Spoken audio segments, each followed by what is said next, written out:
I believe that every single person on this earth is driven by two forces. Number one, their need to avoid pain. And number two, their desire to gain pleasure. Those two twin forces are the drive behind all human behavior. So let me ask you a question. My guess would be this isn't the first set of self-improvement tapes that you've invested in your lifetime. Did you really use the last set you invested in? My hallucination is the answer is no, you didn't use them at least at the level you could have. And the reason I quote-unquote hallucinate that is I found out the statistics show that less than 10% of the people who purchase tape programs ever listen to them in their entirety. That just blows my mind. Somebody's invested money, time, they wanted a result, but they didn't follow through. Or worse, they invested in a program and they listened to it and then they didn't use what they listened to. Wanted a result, but they didn't follow through. Or worse, they invested in a program and they listened to it and then they didn't use what they listened to. If there's anything that I'm going to try and push you to do as your friend and as your success coach, if you'll let me be that for you in this program, it's to get you to act on everything we talk about, to keep the ideas simple and focused, but get you to use them. See, you don't have to have a complicated idea to make a difference in your life. What you need are ideas that you apply. And that's what we're really going to go for 1,000% in this program. But the question is, how could somebody go to school? How could somebody go to a seminar? How could somebody read an excellent book and still not produce the result, not apply all the stuff that they've read? And you know what? I've been guilty of it too, so I'm not pointing fingers. I have. I remember I read a book, and it was a great book, and it was all about how to manage my finances. And I remember reading this thing and saying, this is great stuff. I've got to do this. And I was inspired. But you know what? About a month later, I noticed I hadn't done anything on it. I just got caught up, doing things, and gosh, the phone was ringing and I had to do this stuff at the house. And I had to handle this daily. I had to take out the trash. And besides that, my mom called and hadn't talked to her in a long time, and, my son needed this. And, you get caught up. You can't get caught up. What you've got to do is you've got to use your power and get yourself to follow through. You can't get caught up. What you've got to do is you've got to use your power and get yourself to follow through. So why didn't I follow through? I obviously wanted the results that I knew this book could give me. Why haven't you followed through on some of the things you really want?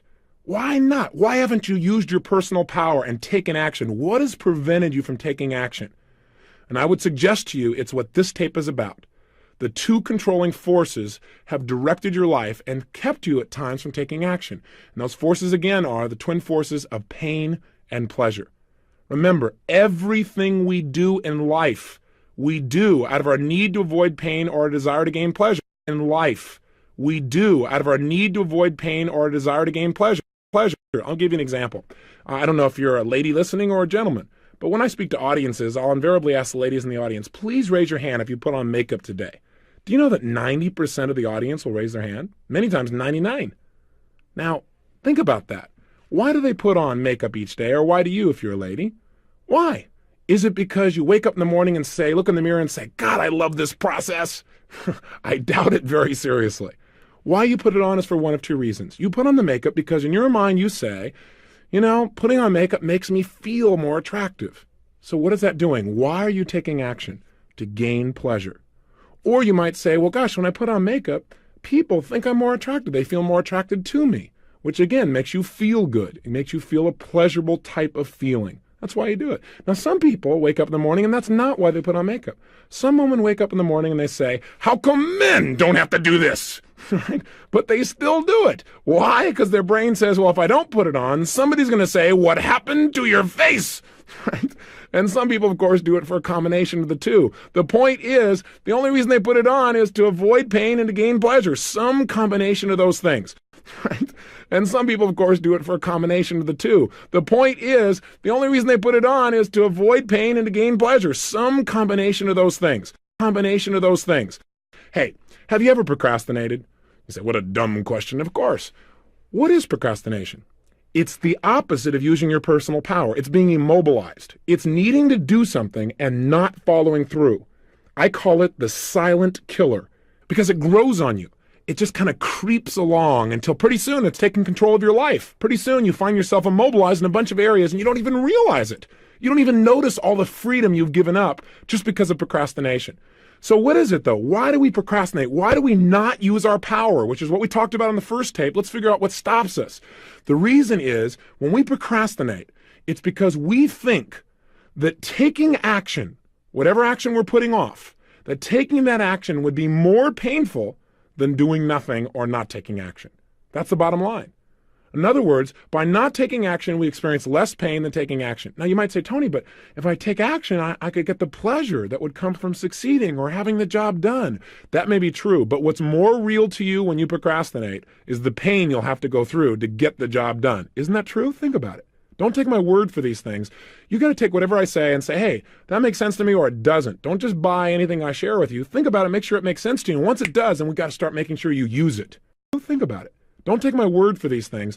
You got to take whatever I say and say, hey, that makes sense to me or it doesn't. Don't just buy anything I share with you. Think about it, make sure it makes sense to you. And once it does, then we got to start making sure you use it. Start making sure you use it. Now, let's look at the other side. Have you ever procrastinated for so long that at one point it reversed on you? Where all of a sudden your brain said, God, I got to do this. Because not doing it is more painful than just getting the job done. Haven't you been caught in that place? Were you ever one of those people that did your term paper like a week before, or maybe worse, the night before? The whole time doing the term paper was painful. But the night before you thought, if I don't have it done, it's going to be even more painful because I have to walk in there without it. And so all night long you experience pain of getting the job done. Common experience for too many people. Why? Because they haven't learned how to control the motivating forces of pain and pleasure. They are the controlling force of your life, of pain and pleasure. They are the controlling force of your life. Now, where else do they affect you? Well, let's take a look. Do you overeat? Some people say, well, I'm going to go on a diet. Yep, I'm just going to go out there and I'm going to starve myself and then I'm going to be real skinny. How often does that work? Now, I'd say slim and none. In fact, studies show that 95% of the people who go on a diet within 2 years have not only gained the weight back, but have also usually gained an additional 2 pounds beyond the weight they were on when they went on the diet in the first place. See, trying to create more pain in your life rarely works because I got to tell you something. The need to avoid pain is biological. It's built into your nervous system. Why? Because it's a survival mechanism. And your brain is going to fight like crazy anytime it sees that you're asking it to do something that's going to lead to pain. And your brain is going to fight like crazy anytime it sees that you're asking it to do something that's going to lead to pain. So what do we need to do to change our eating patterns? What do we need to do so we get permanent weight loss and we have the physical health we want? Well, the first thing I would do if I were you is I'd find some of the foods that you're obviously addicted to. In other words, foods that you eat on a regular basis and you eat them in excess. Why do you eat them in excess? You go, well, because when I was growing up, these and these things happened to me. No, that's not true. There's only one reason you eat more food than you should. Because it's pleasurable. Because you like to eat that chocolate. Because you think, good die of a chocolate. And you just go into a state where you got to have it. See, you associate deep, deep pleasure, and that's why you go for it. Got to have it. See, you associate deep, deep pleasure, and that's why you go for it. Go for it. Now you say, yeah, but being fat is really painful. That's true. But the reason you ate the chocolate, because in that moment, what was more real to you? The pain of being fat or the pleasure of the chocolate? I would assume that it was the pleasure of the chocolate if you're overeating. So what we've got to do to make a change in our life is not go out and discipline ourselves, but to change what we link pleasure and what we link pain to. We link pleasure and what we link pain to. So what if you saw somebody that you were really attracted to and you wanted to be with them, you wanted to develop a relationship, but you didn't follow through? How come? Real simple, isn't it? Because you associated more pain to walking up and asking him for a date than not doing it. You thought, well, gosh, but if I could do it, I could have the pleasure. But which one was a more powerful motivating force? The pleasure of being in a relationship or the potential pain of being rejected? If you didn't follow through, we know the answer, don't we? The pain. If you didn't follow through, we know the answer, don't we? The pain. And I'm here to tell you something that for years I would have probably argued with you if you would have said this to me, because I feel like I'm a real proactive person. But if there's anything that my research and human behavior has shown me time again and again and again, in most cases, pain, the need to avoid pain, is a greater motivator for people than the desire for pleasure. I hate to say that because I love to do things for proactive reasons, but I also have found that people do almost anything to avoid pain. Now, I got a question for you. What happens when two pains come up side by side? What happens when if you do something, it's going to be painful, but if you don't do it, it's going to be painful? Which action will you take? For example, you might say, well, gosh, if I don't go up to this lady and meet her, then I'll never meet her again. I'll never have a relationship and I'll miss out. And you have the pain of that. But on the other side, your brain's saying, but if you do go up and she rejects you, my gosh, then you're really going to have pain. So what determines your behavior is which pain is more intense. Does that make sense? What determines your behavior is which pain is more intense. Does that make sense? I'm sorry to sound so simplistic, but let's talk about what really drives human behavior. And I think there are certain basic fundamentals that drive our behavior. When we understand them, we can start to utilize them to change our life. And if we don't understand them, then what we do is we keep running up against the brick wall. Have you experienced that? Where you're trying to make a change, but it never happens. Why? Because your internal associations about pain and pleasure haven't changed. In other words, you keep thinking, if I do this, it's going to mean a ton of pain. And so you stop short. You keep thinking, if I do this, it's going to mean a ton of pain. And so you stop short. A classic example is in relationships. You know, a lot of people in life get this bug. They say, I want to be in a relationship. Why? Because they think being in a relationship would mean lots of what? Pleasure, love, happiness, security, being close, all those special feelings, spirituality, right? That feeling of oneness. Then they get in a relationship and they say, I don't want to be in a relationship, right? All of a sudden they begin to think relationship means pain. Or worse, they think a relationship is the most incredible thing in the world. They love this person. They give 1,000% of themselves. They think about them constantly. And then as time goes by, something happens. And this person, let's say, leaves them or breaks up with them or smashes their heart into a billion pieces. Has this ever happened in your lifetime? If it hasn't, it probably will. That sounds real supportive, doesn't it? But listen, in our lifetimes, if you're going to have relationships and you're not already in one you're committed to for life, there's a chance of future disappointment. Let's just say that's possible. In our lifetimes, if you're going to have relationships and you're not already in one you're committed to for life, there's a chance of future disappointment. Let's just say that's possible. I'm not one of those people that says just be a positive thinker all the time. Some people tell you in life to succeed, what you're supposed to do is look at the weeds in your garden and say, there's no weeds, there's no weeds, there's no weeds. Hey, they'll take your garden. My view is say there's going to be weeds, so pull the suckers out and move on. Don't get all hung up and go, there are weeds in my garden. How come God did this to me? Just move on. Just realize that's part of life. And part of life is there may be times in your lifetime, would you be willing to buy this theory, where people may disappoint you? That is, you may have different expectations of how they should behave than they have. If that's true, you're going to have to learn to deal with it. If that's true, you're going to have to learn to deal with it. The challenge is this. Most people have not learned how to deal with it. Most of us don't consciously look at what we link pain and what we link pleasure to. And so our lives are in reaction instead of in control. So for example, let's say you had a great relationship, somebody you really loved, gave 100% as we started to talk about. And then all of a sudden one day something bad happens. They cheated on you, they left you, they lost interest, they were less motivated or attracted than you were. What happens for some people is they have this thing called pain at this moment. And what they link up in their mind is relationships equal pain. Now there's a problem, because also in their mind they have this other association in their nervous system, and that association is relationships equal pleasure. So what happens in the future? Well, for a long time, this person will probably avoid relationships. You know, they won't get too attracted, they won't express themselves real fully, or they'll be a little bit more closed down. Does this sound like somebody you know? Maybe somebody you know personally? And then what happens is eventually, maybe some of the pain wears off. And they see somebody and they get attracted or they develop a neat relationship and it starts to grow. But there's a point in the relationship when it's going really, really well, when all of a sudden that person begins to sabotage the relationship. Now, have you ever done that? Usually it's because inside your mind, something has happened and your brain's going, oh my gosh, I'm getting all this pleasure.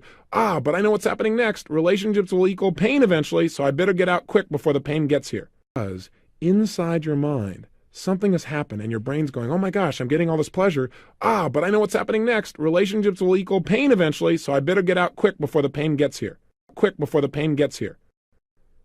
Now, I want you to realize that this idea of pain and pleasure doesn't just shape your emotional life, or whether, for example, you smoke cigarettes or overeat or whatever the case may be, but it affects every aspect of your life, every aspect, big things and little things. Sometimes business people say to me, boy, this pain-pleasure thing, this really affects my business, doesn't it? I said, affects your business, it's everything. It all comes down to people don't even buy the best product anymore. They buy the product they associate the most pleasure to and the least pain. All marketing is when you watch a commercial is them trying to get you to link pleasure to their product and pain to the competition. Management is understanding pain and pleasure. What drives somebody? Because if you want to motivate a human being, you got to find out what already motivates them. If you want to influence them, you got to find out what already influences them. What do they already link pain or pleasure to? Already influences them. What do they already link pain or pleasure to? I mean, I'll give you an example. I worked with a gentleman. He was one of the first people that I took on as a private client. Now I have a group of people that pay me between $1 and $4 million a year to personally coach them. I don't say that to impress you, but I want to impress upon you, these people will not pay that kind of money unless they get real results. And this man was the first client I took on, was a man who made $500 million in one day, one of the top financial traders in the world. That's pretty amazing. But then he went through this challenge. And the challenge was he couldn't get himself to make any money. For almost 9 straight months, he was losing money. And so he tried everything to turn things around. And pretty soon, as you might guess, he linked major pain to trading because every time he traded, he'd lose. His old identity was he was the best in the world. So he hired me to come in because he was at the point where he literally couldn't get himself to go into the office because going to the office equaled pain. I mean, can you imagine someone that good being that shut down in what I would call learned helplessness? And the man was really a genius. But his conditioning was taking over. Really a genius, but his conditioning was taking over. So I came in and helped him to change this pain pleasure. I also helped him to evaluate and study him to find out what was he doing at his very best when he was the best in the world. What was he doing with his body, which we're going to teach you about, something called state and physiology in this program, the very things I did with him. What was he doing differently in the way he made decisions? How was he evaluating things? A lot of what this program teaches I did with him personally. And I began to turn him around. And most importantly, get him to link massive pleasure to trading, along with making sure he was using the right principles. You can get all pumped up and excited and link pleasure and do the wrong thing. So by a combination of those aspects, within less than 12 months of coaching him, and I did this seeing him once a month and then talking to him about once a week on the phone and daily through faxes, he made more than $100 million, turned things completely around and developed momentum again. $1 million, turned things completely around and developed momentum again. So I just want you to get, this is really important for you if you're in business, as well as important for you in your personal life. And also it doesn't matter how tough things are. I dealt with a woman a couple of years ago who had 152 personalities, and she started splitting in the middle of my seminar. And in 45 minutes, I was able to help her to integrate herself. And the way I did that was by understanding the relationship of these 6 human needs, as well as the principle of pain and pleasure. So I want you to know, when you master this area of your life, you can change virtually anything. And you've got to master it around the area of learning. Because if you think about it, as we move into the 21st century now, things are changing so rapidly. The one skill you got to have is the ability to learn rapidly. And you know what? When we're in school, we link massive pain to learning, most of us. And so kids, boy, you can turn them around so easily when you entertain them a little bit. I try to make this little tape program somewhat entertaining. I just got my voice to try and do it and tease you and push you, but hopefully you can feel the difference, and you will over the next few days as we go through each day, day after day, building momentum, day after day, building momentum. But I can tell you one of the reasons we now do our programs in movie theaters all across the country, where I do a seminar and we satellite it all over the nation, is we use that big screen and we use entertainment. We call it E-cubed. We give you the very best education on earth, something you can immediately use that you can see measurable results from, but we make it entertaining. And then 30 is empowering, so you follow through, so you're not learning in a passive mode. Most people think, oh my God, I'm going to sit in a seminar for 8 hours? That's got to be the most burnout thing possible. Well, we have people that go for 3 days and they have the best time of their life. Because I believe the information age is dead. I mean, as we have so much information coming at us now. It's on internet and it's on CD-ROMs, and we've got 500 television channels, and then we got me. Here I am again, dumping more on you, right? But you know what? The secret is to realize there's so much information.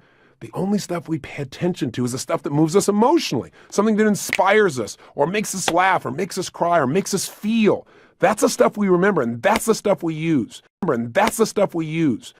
So pain and pleasure is shaping every area of your life. And what we want to do in this tape is really start to take control of it. So we're not in reaction to our old conditioning, but we're in charge of it. And the first step to that is awareness of this principle, the awareness that this is shaping us and how it works. So the controlling force of our life then, the thing that directs our life, is what we link pain and what we link pleasure to. Think about it. Advertisers know all about this, don't they? Advertisers know that if we're going to get people to take action, to use their power to buy things, we got to get them to associate pleasurable feelings to our product or show them how they can eliminate some pain they already have by buying our product. Think about it. Isn't that what they really did in those old AT&T commercials? AT&T tried to give you the pleasure and the pain. What'd they do? They didn't come on with a commercial and say, listen, I know you miss your mother, call her. No, no, no. First, they took out a big knife and they stabbed you in the chest with it, right?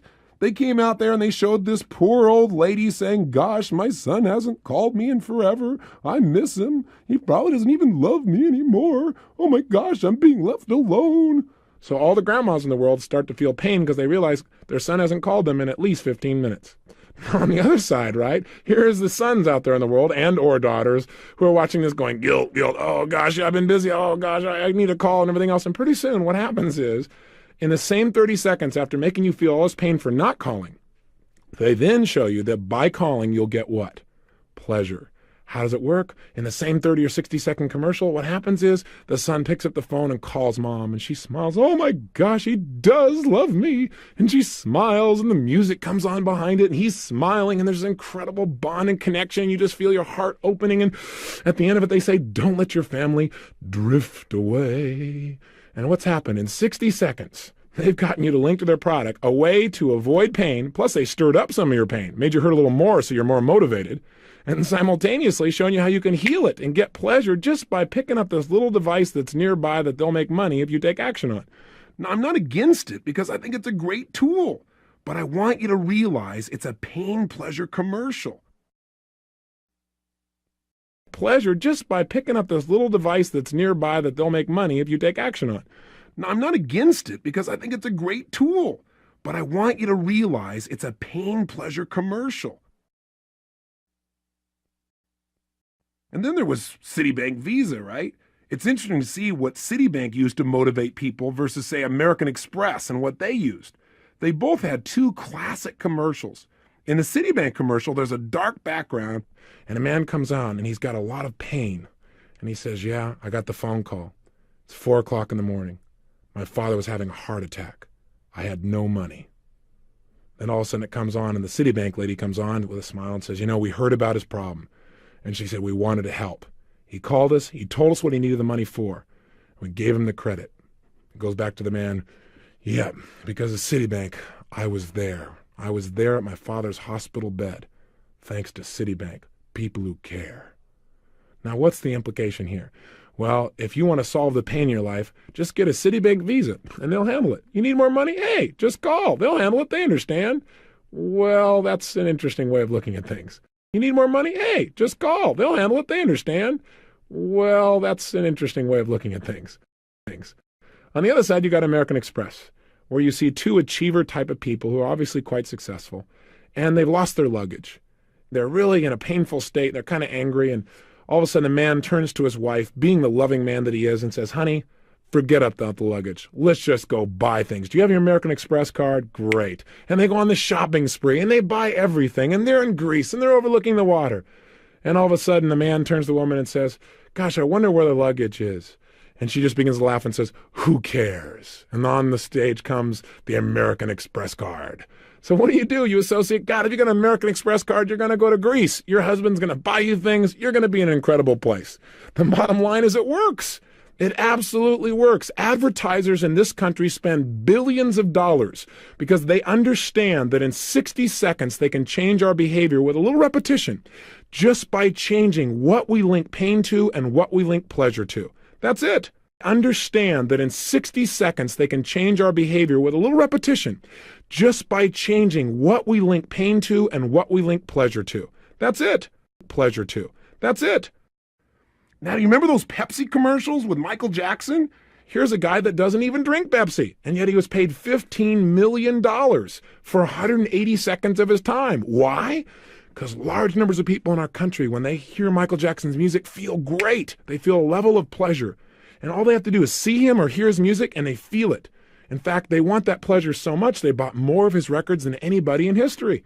So what happens? Well, a little company comes along named Pepsi, and they say, look, we want people to feel that way about Pepsi. Let's just do a little conditioning here. Let's get them to associate those feelings to our product. Then they'll want our product as much as they want Michael Jackson. That's why they paid him $15 million. I mean, how did they do it? Well, you got to wait till the next tape to find out how they did it. But right now, let's just get really clear about that. Yeah, that's right. I want to make sure you tune in tomorrow. That's right. But meanwhile, just get clear. But right now, let's just get really clear about that. Yeah, that's right. I want to make sure you tune in tomorrow. That's right. But meanwhile, just get clear. Clear.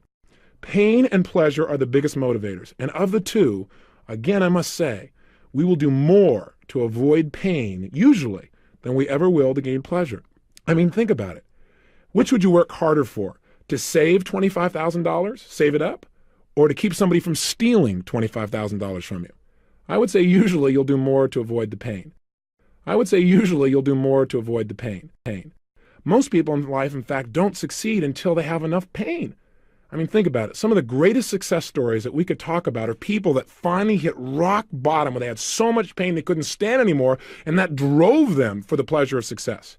You know, there are all kinds of stories. Og Mandino is a gentleman. I really enjoy his books. I don't know if you've read them, but they're worth picking up.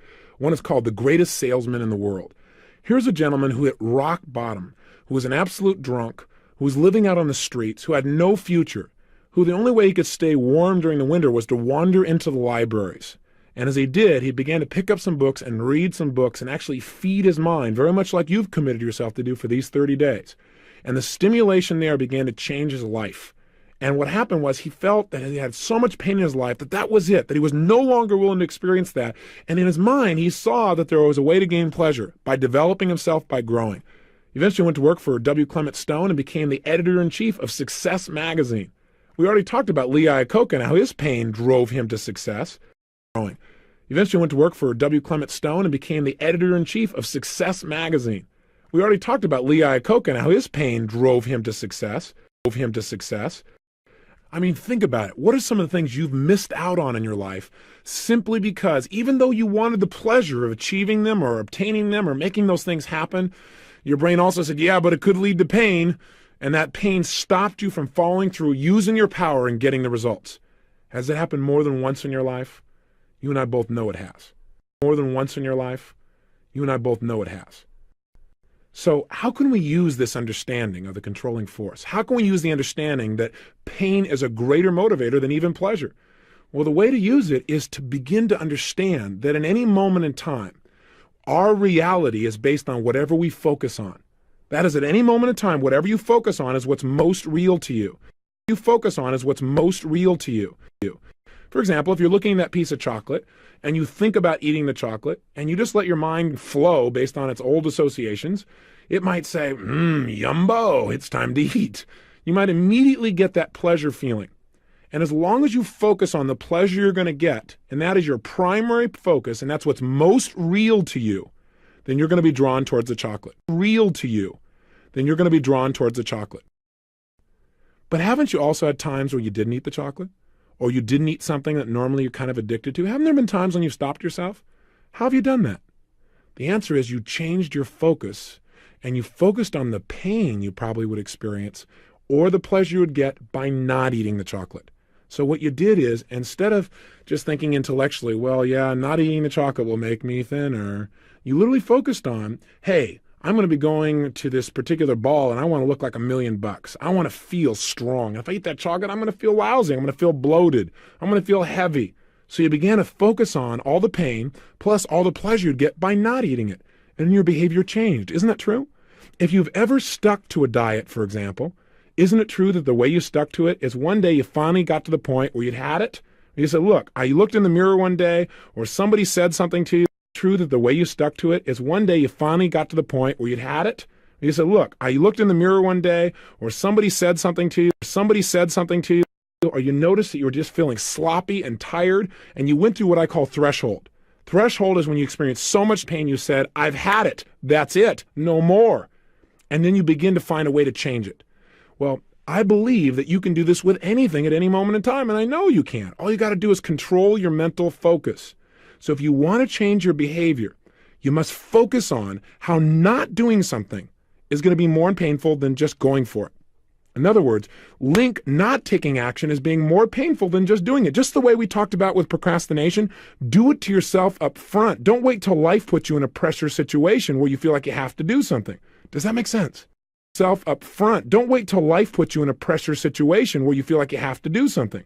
Does that make sense? Does that make sense? So how can we use this in other areas of our life?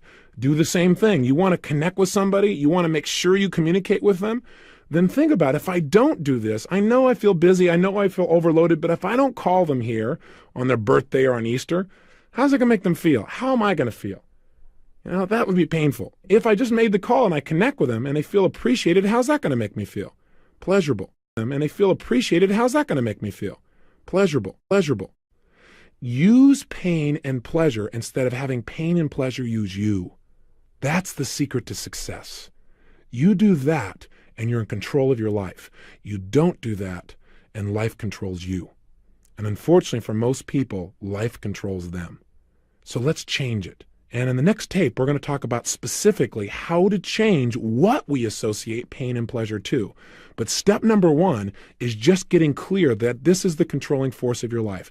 If there's anything you want to do and you can't figure out why you're not doing it, there's a simple answer. You link more pain to doing it than not doing it. You're not doing it. There's a simple answer. You link more pain to doing it than not doing it. Not doing it. Hey, if you don't have enough money, for example, I know that's an issue for a lot of people. It was for a good deal of my life. If you don't have money, there's only one reason. You link more pain to having more money than to not having it. Now you say, okay, Tony, you've been okay up until now. Now you've gone over threshold. I don't buy that theory. Hey, I wouldn't have bought it either, but it's true. I got to tell you something. You're an intelligent person. You have the ability to produce results. You had enough personal power to make a phone call, put your money on the line, and now you're following through and listening to it. You're in that top 1/10 of 1%, literally. I mean, you aren't just somebody who's just hanging out. You're willing to do something about it. Even with all of that, your ability to follow through, if you don't have the money that you want in your life, it's not because you're not smart enough. It's not because you don't have the ability. It's not because there isn't money available. There's plenty of money in the world. If you don't have any, that's because there's something inside of you that you link pain to having it. Because there isn't money available, there's plenty of money in the world. If you don't have any, that's because there's something inside of you that you link pain to having it. Pain to having it. And the reason I say that is I don't care who it is that I've interviewed or modeled or done a personal consultation with. If they have got a lack of abundance financially, it's because of two things. Number one, they absolutely in their gut, somewhere in their subconscious mind, they think money is going to mean pain. That if I have money, then what's going to happen is to get it, oh gosh, I'm going to have to put out all this effort and that'll be so painful. After all, I'm kind of comfortable where I am. Yeah, I'd like more money, but I'm kind of feeling pretty good here. And I'm feeling pretty pleasurable here, but God, having money would take some pain, so they don't follow through. Or, in order to have money, you've got to take advantage of other people. And that person has that belief. And you and I, we're not going to take advantage of people. In our gut, we wouldn't allow ourselves to do that. That would be ultimate pain for most of us. So we're not going to do that. Now, I know there's some people that don't link pain to taking advantage of people, but most people, I think, do in their heart. So you don't want to do that, so that's painful. Or they've got linked up, well, if you make money, then people are going to judge you. All of a sudden, you're going to be ostracized. Or maybe somewhere in your mind you believe, oh gosh, if I make that much money and I make it to the top financially, I'll be all alone. I'll be lonely at the top. Hey, that's a bunch of garbage. It is not lonely at the top. It's true the bottom is more crowded, but there's plenty of room at the top. And if you do things in a way that supports the people around you, you can take your friends with you financially. The point is that if you don't have the money, it's because you link pain to it. There's more pain. But there's plenty of room at the top. And if you do things in a way that supports the people around you, you can take your friends with you financially. The point is that if you don't have the money, it's because you link pain to it. There's more pain. There's more pain. Imagine motivating your life as being a scale, if you would. And on one side is pain and the other is pleasure. And your brain is always weighing, if I take this action, what's it going to mean? More pleasure and less pain, or more pain and less pleasure? If you're not following through, it's because you've got that scale weighted in the opposite direction as it needs to be. And if you're going to change your behavior and use your personal power, then you've got to change what you associate pain and pleasure to. Personal power, then you've got to change what you associate pain and pleasure to. If you're sabotaging your success in any area of your life, it's exactly the same reason. You're having what I call approach avoidance. That is, you have a mixed set of associations about pain and pleasure. As I gave you the earlier example, in a relationship, I want to be in a relationship. It'll mean pleasure. But then you get into it and you start to notice some things and your brain says, oh, it might end. It might mean pain. And so you start to make relationships work and you sabotage them. You may do the same thing financially. I want money because money will mean for me maybe more freedom, or I could give to my friends, or I could buy my kids something, or I could travel the world, or I could learn something new, or I could hire this best coach in the world to do something for me. And yet at the same time, your brain's going, yeah, but then I'll get judged, or yeah, I'll have to give up all this stuff, or I'll have no time with my family and all this pain. And so you don't follow through and you begin to sabotage financially.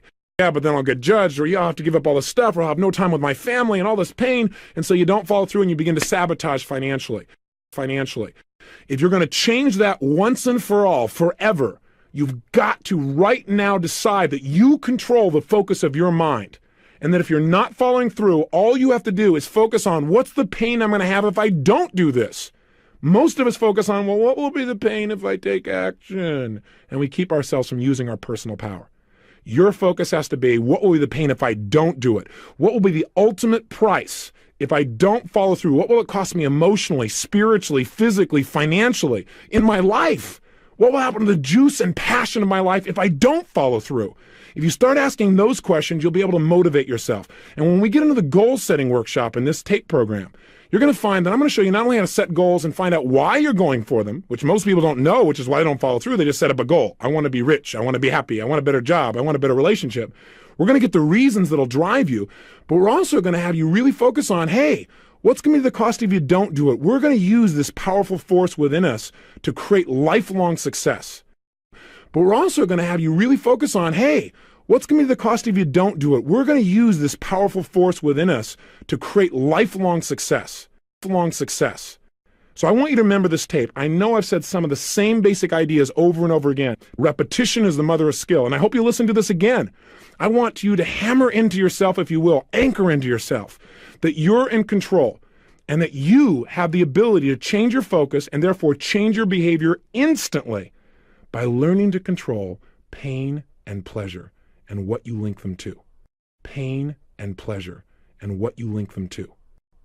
So let me give you an assignment, and then tomorrow we're going to show you how to make changes rapidly, but let's make some changes right now, okay? Take out your success journal, and in your success journal, I want you to write down 4 actions that you need to take in your life that you've been putting off. Now, I know you made some decisions a day or so ago, but I want you to look at 4 more things. What are 4 actions that you need to take? Maybe you need to lose some weight. Maybe you need to stop smoking. Maybe what you need to do is need to make a phone call you haven't followed through on. Maybe it's initiating a new job interview for you. Maybe what it is communicating to somebody that you really, really are attracted. Or maybe it's you're in a relationship with somebody and you haven't communicated how much you really love them in a long time, real directly. You're kind of taking it for granted. I don't know what it is. But I want you right now to write down what are 4 actions that you could take immediately that you've been putting off. You know you should take, but you haven't done it. Again, make these 4 different than the ones you already did yesterday. Don't go, oh, I did 2 of them yesterday, so that means I'll have to do 2 more today. No, remember I said each day we're going to do a little more? We're going to increase the weights. We're going to develop more muscle, more will, more power. That's what we're doing right now. So you're going to write down 4 new actions, right? 4 simple actions that you're going to take. Each day we're going to do a little more. We're going to increase the weights. We're going to develop more muscle, more will, more power. That's what we're doing right now. So you're going to write down 4 new actions, right? 4 simple actions that you're going to take. And then what I want you to do is I want you to be honest with yourself. I want you to write down under each action that you've not taken that you know you should. I want you to write down what is the pain that you associate that's kept you from taking action in the past. Let's just get clear. Because I guarantee you that if you've not taken action, it's because you associated more pain to taking action than not. Okay, you've heard that about 19 times, but you're going to hear it again and again until you start to use it. 19 times, but you're going to hear it again and again until you start to use it.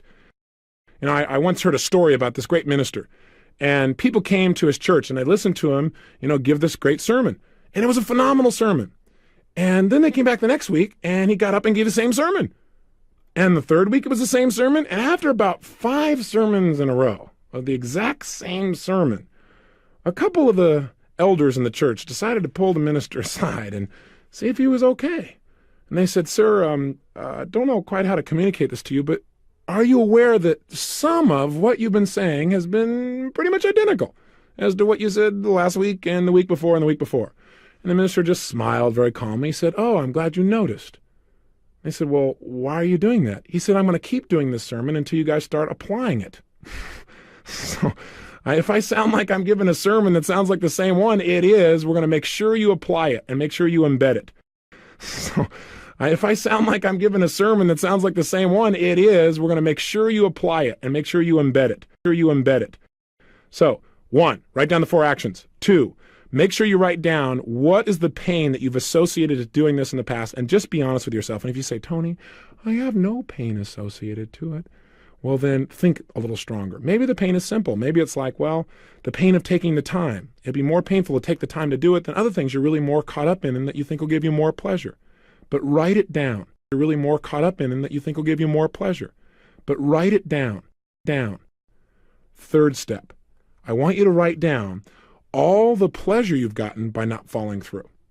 Because sometimes by not following through, it's giving you pleasure too. You go, well, I don't understand. Well, let's say, for example, you think you should lose some weight. And that specifically, in order to get that done, one of the actions you should take is to stop eating mass quantities of chocolate or sugar or cake or whatever it is, okay? Now, why haven't you done that? Well, answer number 1, because you associate pain to dieting. In fact, what are the first 3 letters in the word diet? That ought to give you a clue why most people want to avoid it. They feel like they're dying. The bottom line is that's kind of painful. So what have you done? You've associated taking something away. Loss equals pain for most of us. If we feel like we're losing something or giving something up, we feel like losing weight, it's going to be painful. So you go, well, gosh, I would be taking something away. I would be taking away things I used to have pleasure eating. So that's pain. What are all the pains that you would associate? Step 3, what's the pleasure you get by still eating? Well, you get the pleasure of eating chocolate. You get that momentary feeling inside. So that's step number 3. Pains that you would associate. Step 3, what's the pleasure you get by still eating? Well, you get the pleasure of eating chocolate. You get that momentary feeling inside. So that's step number 3. Step number 4, I want you to write down the opposite. What do I mean by that? What I mean is I want you to write down what it will cost you if you don't change. That is, if you don't stop eating chocolate in mass quantities, if you don't stop smoking, if you don't make that phone call that you know you need to make, if you don't start consistently working out each day, if you don't go out and really make an effort, even though it may be difficult, to get through to that person who in the past has made you mad. If you don't do that, what's it going to cost you? And be honest with yourself. What will it cost you over the next 2, 3, 4, or 5 years? What's it going to cost you emotionally? What's it going to cost you in your self-image? What will it cost you in your physical energy level? What will it cost you in your feelings of self-esteem? What will it cost you financially? What will it cost you in your direct relationships with the people you care about most? And I really want you to hone it down. And how does that make you feel? In other words, don't just go, well, it'll cost me money. Well, I will be fat. That's not enough. You got to remember, what drives us are our emotions, not just our intellect.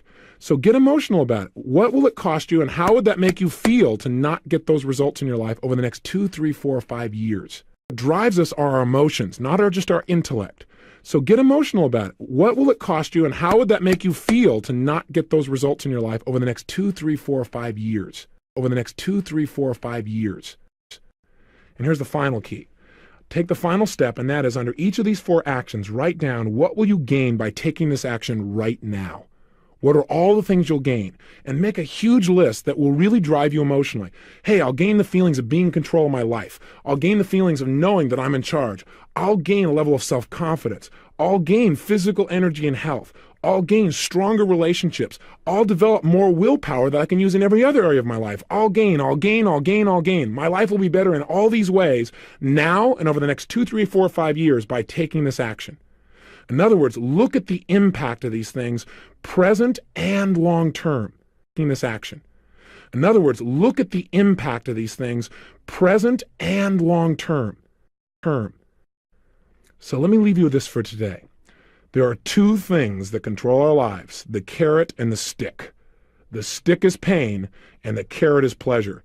Use the 2 of them to point yourself. Because if you don't, there are plenty of other people in this world who are paid large sums of money to direct you. Advertisers do it. Do it to yourself. Learn to advertise in your own mind and take control now. Do your exercise right now. Again, don't put it off. Go through these 5 steps right now. Don't wait. Don't put it off. Do it immediately. Don't say I'm going to do it later in the day. Please do it right now, and I'll see you tomorrow. Have a great day and live with passion.